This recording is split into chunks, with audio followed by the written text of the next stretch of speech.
मर्द भी टूटता है।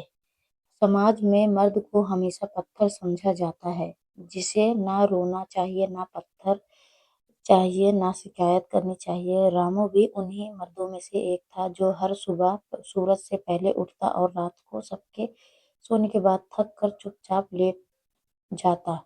उसके चेहरे पर कभी दर्द नहीं दिखता था, पर उसकी आंखों में छुपा सन्नाटा बहुत कुछ कहता था। बचपन से ही उसे सिखाया गया था, मर्द को दर्द नहीं होता। उसी सीख ने उसे भीतर से अकेला बना दिया। रामू को कंधे पर पूरा परिवार टिका हुआ था।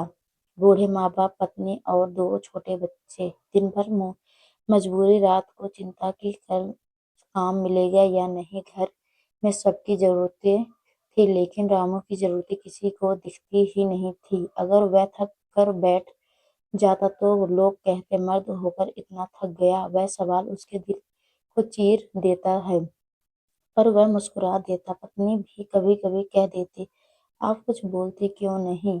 उसे क्या पता, रामू के पास बोलने के लिए शब्द ही नहीं बचे थे। वह बोलता तो कमज़ोर कहलाता, रोता तो बेकार। इसलिए उसने चुपचाप रहना सीख लिया। धीरे-धीरे यह चुप्पी उसके अंदर घर करने लगी। एक दिन काम पर उसे गहरी चोट लग गई थी। खून बह रहा था, दर्द असहनीय था, पर उसने किसी को नहीं बताया, क्योंकि उसे पता था अगर वह रुक गया तो घर का चूल्हा बुझ जाएगा। उस रात वह दर्द से कहता रहा, पर आवाज़ तक नहीं निकली। यही तो मर्द होना सिखाया गया था। कुछ दिनों के बाद शरीर ने जवाब दे दिया। तब अस्पताल में डॉक्टर ने कहा, अगर आप आराम नहीं किए तो हालत बिगड़ सकती है। रामू ने बस एक सवाल पूछा, डॉक्टर साहब, मेरे बच्चों का पेट कौन भरेगा? उस दिन पहली बार डॉक्टर की आंखें भर आई। उसे समझ आया, समस्या शरीर की नहीं, उस सोच की है जो मर्द को इंसान मानने से इनकार करती है। रामू सिर्फ एक आदमी नहीं था, वह एक जिम्मेदारी था, जिसे कभी जिस मर्द को वह मजबूर समझते रहे, वह भीतर से कितना टूटता हुआ था। माँ ने उसके सिर पर हाथ रखा, पत्नी की आंखें से आंसू बह निकले। पहली बार रामू रोया था खुलकर, बिना डर के। उस दिन रामू कमजोर नहीं हुआ, बल्कि इंसान बना। उसने समझ लिया कि मर्द होना मतलब दर्द छुपाना नहीं, बल्कि समय पर बोल पाना भी है। और परिवार ने भी सीखा कि मर्द भी इंसान होता है, उसे भी सहारे की जरूरत होती है। यह कहानी नहीं, समाज को आईना दिखाने की वाली सच्चाई। अस्पताल से लौटने के बाद रामू को जीवन पहले जैसा नहीं रहा। शरीर तो धीरे-धीरे संभलने लगा, लेकिन वर्षों बाद दबा हुआ दर्द अब बाहर आने लगा। वह चुप रहता, खिड़की से बाहर देखता और सोचता, क्या मर्द की कीमत उसकी सिर्फ कमाई तक ही होती है? जब वह काम करता था तब सब कुछ ठीक था, लेकिन जब वह कमजोर पड़ा तब सब अहमियत भी कम होती चली गई।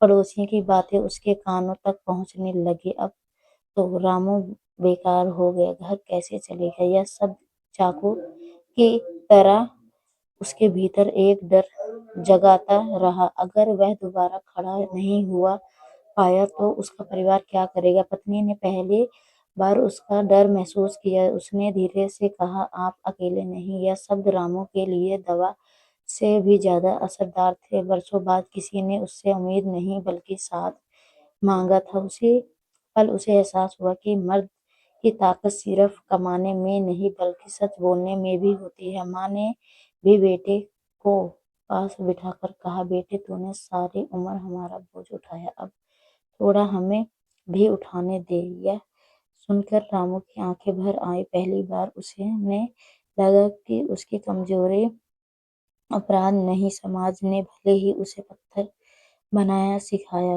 हो, लेकिन घर ने उसे इंसान बना के इज्जत दे दी। धीरे धीरे रामू ने खुद से बात करना शुरू किया। उसने समझा कि अगर वह खुद को नहीं पहचानेगा तो किसी और को कैसे बचाएगा। वह फिर से खड़ा होना चाहता था, पर इस बार सिर्फ मजबूर से नहीं बनकर, बल्कि एक समझदार इंसान बनकर। उसने छोटे छोटे काम ढूंढने शुरू किए जो उसकी सेहत से अनुसार थे। अब रामू के चेहरे पर वही पुरानी थकान नहीं थी, आंखों में दर्द जरूर था, लेकिन उसके साथ एक नई रोशनी थी, उम्मीद की। उसने तय कर लिया कि वह अपने बच्चों को मर्द होने का मतलब सिर्फ चुप रहना नहीं सिखाएगा, बल्कि जरूरत पड़ने पर रोना और बोलना भी सिखाएगा। यह सिर्फ रामू की कहानी नहीं थी, बल्कि हर उस मर्द की आवाज थी जो खामोशी में घुट रहा था। रामू जब दोबारा काम पर निकला तो वह यही पुराना रामू नहीं था। अब वह सिर्फ शरीर से नहीं, सोच से भी मजबूत हो चुका था। उसने सीखा था कि मर्दानगी का मतलब चुप रहना नहीं, बल्कि अपने हालात को समझना और सही समय पर मदद मांगना भी। कुछ लोग आज भी उसने ताना मारते थे, लेकिन अब वह ताने उसे तोड़ नहीं पाते। एक दिन मोहल्ले के एक लड़के ने उसे उससे कहा, काका, मर्द तो कभी रोते नहीं। रामू मुस्कुराया और बोला, जो रो नहीं पाता बेटा, वही अंदर से मर जाता है। यह बात सुनकर वह खड़े कई मर्दों की आंखें झुक गई। पहली बार किसी ने उनके दिल की बात शब्दों में कह दी। रामू ने महसूस किया कि समाज मर्द से सिर्फ ताकत मांगता है, सहारा नहीं देता। जब मर्द गिरता है तो लोग उसे उठाने की बजाय उसकी कमजोरी गिनाने लगते हैं। यही सोच कई मर्दों को अंदर ही अंदर खत्म कर देती है। वह खुद इसका जीता जागता उदाहरण था। उसने तय किया कि वह अब चुप नहीं रहेगा। जहां भी मौका मिला वह बोलने लगे। उसने अनुभव, अपने मर्द दर्द और अपने डर के बारे में कुछ लोगों हंसे, कुछ ने मजाक उड़ाया, लेकिन कुछ ऐसे भी थे जिनकी आंखों में आंसू थे। यह समझ गए थे कि यह कहानी उनकी अपनी थी। धीरे धीरे मोहल्ले में बदलाव दिखने लगा। मर्द एक दूसरे से खुलकर बात करने लगे। किसी ने पहली बार कहा, मैं थक गया हूँ। किसी ने कबूल, मुझे डर लगता है। यह शब्द पहले कभी सुनाई नहीं दिए थे। रामू की चुप्पी टूटते ही कई और चुप्पियां भी टूटी गई। घर में उसके बच्चे अब उसे सिर्फ काम मानने वाला नहीं, बल्कि समझदार इंसान मानने लगे थे। वह उन्हें सिखाता, मजबूती वही है जो सच बोल सके। पत्नी की आंखें में अब चिंता से ज्यादा सपना था। कहानी का सच यही है, मर्द पत्थर नहीं होता, वह भी इंसान होता है। जैसे मर्द दर्द होता है, डर लगता है और सहारे की जरूरत होती है। जब समाज यह समझ लेता, तभी असली बदलाव आएगा। यह कहानी सिर्फ सुनने के लिए नहीं, सोच बदलने के लिए है। रामू की आवाज अब सिर्फ उसकी नहीं रही थी, वह उन हजारों मर्दों की आवाज बन चुकी थी जो सब बरसों में चुप थे। उसने समझ लिया था कि मर्द की सबसे बड़ी हार उसकी खामोशी होती है और सबसे बड़ी जीत उसका सच बोल पाना। अब वह जहाँ भी जाता, लोग उसकी कहानी में अपनी परछाई देख लेते। उसने अपने बच्चों से वादा किया कि वह उन्हें ऐसा मर्द नहीं बनाएगा जो मर्द दर्द छुपाए, बल्कि ऐसा इंसान बनाएगा जो अपने दर्द को समझे। उसकी पत्नी अब सिर्फ उसकी जीवन साथी नहीं, उसकी ताकत बन चुकी थी। माँ की दुआएं में अब चिंता नहीं, सुकून था। रामू आज भी मेहनत करता, लेकिन अब वह अकेला नहीं लड़ता। उसने समाज को सिखा दिया कि मर्द का रोना कमजोरी नहीं, बल्कि उसकी इंसानियत है। और शायद यही कहानी की सबसे सच्ची जीत थी, क्योंकि जो मर्द अपने दर्द को पहचान ले वही सच में मजबूत होता है। रामू की कहानी अब मोहल्ले से आगे निकल चुकी थी।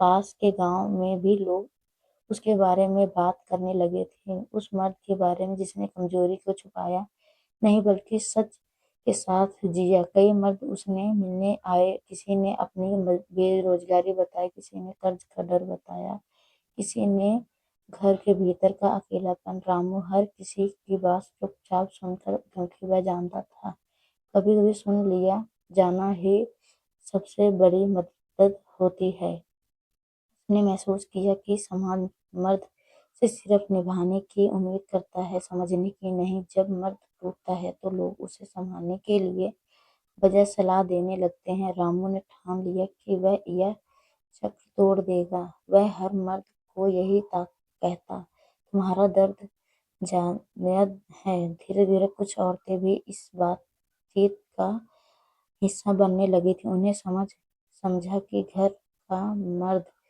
अगर चुप है तो इसका मतलब यह नहीं कि उसे तकलीफ नहीं होती। घरों में पहली बार सवाल पूछे जाने लगे, अब तुम ठीक हो? या छोटे छोटे शब्द कई बड़े घाव भरने लगे। रामू को अब समझ आ गया था कि असली बदलाव भाषणों से नहीं रिश्तों से आता है। उसने किसी को उपदेश नहीं दिया, बरा बुरा अपनी सच्चाई साझा की और उसी सच्चाई ने कई टूटे हुए मर्दों को खुद जोड़ने की हिम्मत दे दी। यही कहानी अब सिर्फ रामू की नहीं रही, यह एक शुरुआत बन चुकी थी समाज के लिए, यह जहाँ मर्द को भी इंसान समझा जाए, क्योंकि जब मर्द सुन लिया जाता है तब पूरा परिवार समझ जाता है।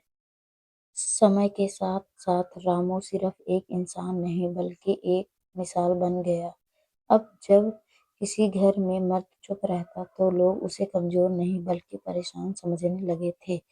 यह बदलाव धीरे धीरे लेकिन सच्चा था। रामू जानता था कि सोच बदलने में वक्त लगता है, पर शुरुआत हो चुकी थी। एक शाम एक नवजात उसके पास आया। उसके आंखों में डर और आवाज में टूटन थी। उसने कहा, काका, मैं रोज हंसता हूँ लेकिन अंदर से मर रहा हूँ। रामू ने उसे गले लगा लिया, बिना कोई मत सवाल किए, बिना कोई सलाह दिए। उस पल उसके लड़के ने पहली बार राहत महसूस किया। रामू ने समझ लिया था कि हर मर्द को किसी न किसी मोड़ पर सहारे की जरूरत पड़ती है। मजबूरी का मतलब अकेले वह लड़ना नहीं बल्कि सही वक्त पर हाथ पकड़ लेना भी होता है। वह अब जहाँ भी जाता यही बात कहता, बोलो क्योंकि चुप्पी जान लेती है।